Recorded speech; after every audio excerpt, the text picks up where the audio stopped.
So I want to hear some crazy sales stories. I'm sure there's been some wild, interesting, maybe people complaining about their bid not being accurate, or what are some of the crazy things that happen on the back end of this?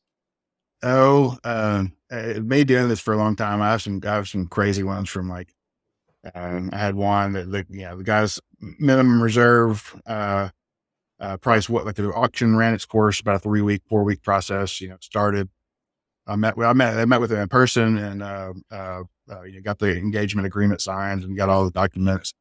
I think he wanted like, $800,000 and, high bid stopped at $650,000. So our process there is to contact we'll contact the seller, contact the high bidder and see, all right, 650, can we, the seller's wanting a little bit more. Can we, get you to increase your offer? And sometimes the seller will say, or sometimes the buyer will say, the market spoke, I outbid everybody else. I'm holding line. Other times we can kind of close the gap to get a sale done.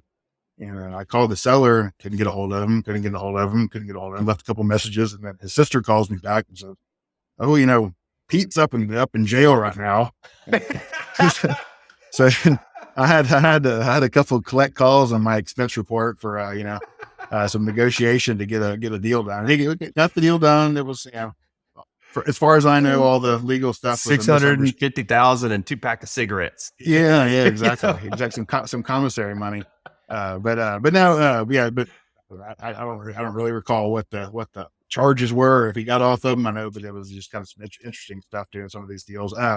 On the bid stuff, at least through the platform, like everything's tracked. So there's times where people will say, oh, I didn't, I bid higher than last guy.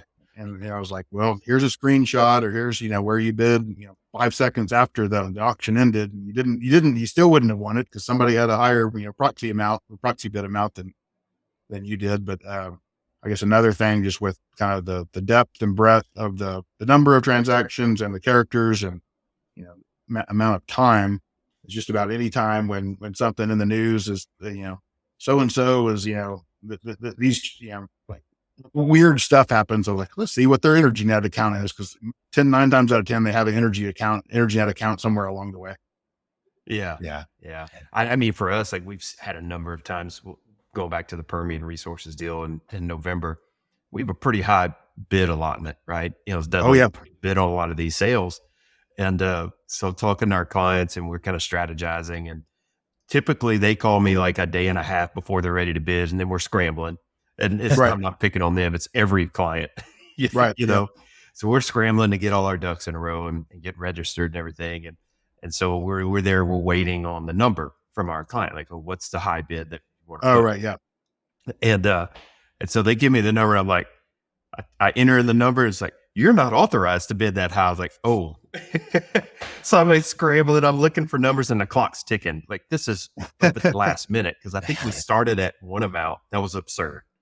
And we were the low bidder. And so instantly the client goes into chaos. And then I'm like, wait, and they give me the number, I put it in, it doesn't go. And I'm like, oh crap.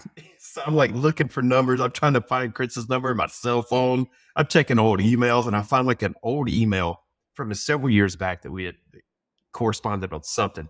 So I call him up and he picks up the phone randomly. And I'm like, dude, I need more money. I can't put a high enough number in here. And so he connects me to a guy and to speak to it. The phone, when it rings, they always pick up. They've been great about that. Yeah. Whoever it is, somebody's going to answer the damn phone. And, that's actually been one of our rules from the beginning, just that kind of, because of the nature of, sometimes it's time sensitive, but I think just different people along the way just despise the automated phone tree type service. Hate it. And whenever you call the main line, somebody picks it up and can get you to the right person and get you taken care of quickly. But they sure did. Somebody was at lunch.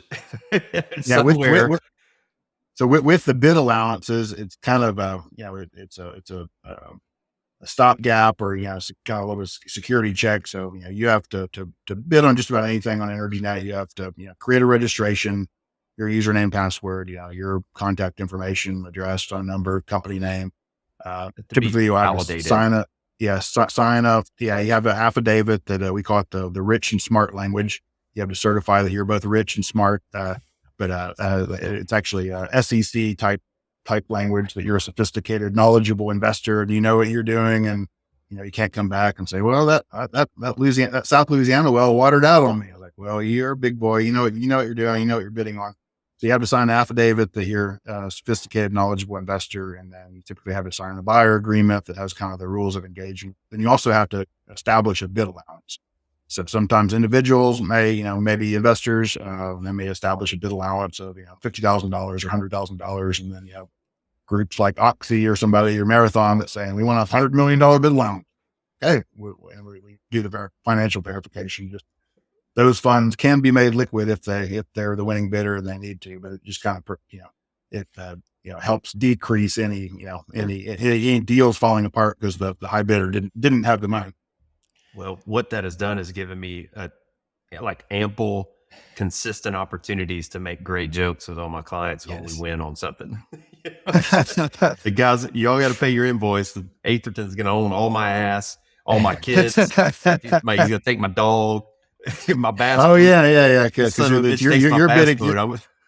you're bidding on behalf of your clients. So if they don't pay you, or you don't pay the invoice, they don't pay the invoice. They don't pay me. There's no way I can pay this thing, man. You might need to get that bid allowance lowered out here. You might want to lower that bid allowance, Brent.